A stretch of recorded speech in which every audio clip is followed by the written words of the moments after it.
குடும்பத்தை பத்தி நீ பேசாதடி. முதல்ல நீ ஒரு குடும்ப பொண்ணு மாதிரி நடந்துக்கோ. அப்பதான் குடும்பத்தை பத்தி தெரியும். நீங்க யார் எனக்கு அட்வைஸ் பண்றதுக்கு? நீங்க என்ன என் மாமியாரா? நீங்க எப்படி இந்த குடும்பத்துல விளக்கேத்த வந்தீங்களோ அதே மாதிரிதான் நானும் இந்த குடும்பத்துல விளக்கேத்த வந்தவ. விளக்கேத்துறதுன்னா என்னடி நினைச்சிட்ட? எண்ணெய ஊத்தி திரிய போட்டு தீய வச்சுட்டா அது விளக்கேத்துறதுக்கு அர்த்தம் இல்லடி. நாம வாக்கப்பட்டு வந்த குடும்பத்தோட மரியாதையும் பாரம்பரியத்தோட விளக்கத்தையும் ஏத்து நடக்கிறவதாண்டி விளக்கேத்த வந்தவ. உதாரணம் ரொம்ப நல்லதா இருக்கு.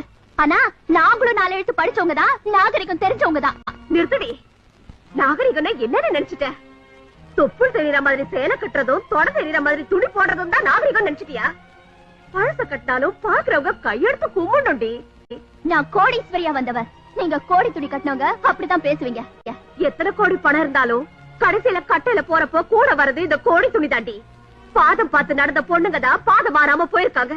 ஆனா உன்ன மாதிரி பாதம் பார்த்து நடந்தவங்க எல்லாம் வழி தெரியாம போயிருக்காங்க. அத முதல்ல புரிஞ்சுக்கோ. இத பாருங்க, நீங்க வேணா தலை குனிஞ்சு நடக்கலாம். ஆனா நான் தலை குனிஞ்சு நடக்கணுங்கிற அவசியம் இல்ல. ஏன் எங்க பரம்பரைக்கு அந்த அவசியம் வந்தது இல்ல. ஆணும் பெண்ணும் சரிசமம்ங்கிறது எங்களை மாதிரி படிச்சவங்களுக்கு தான் தெரியும். அதெல்லாம் உங்களுக்கு எங்க புரிய போகுது. ஆம்பளையும்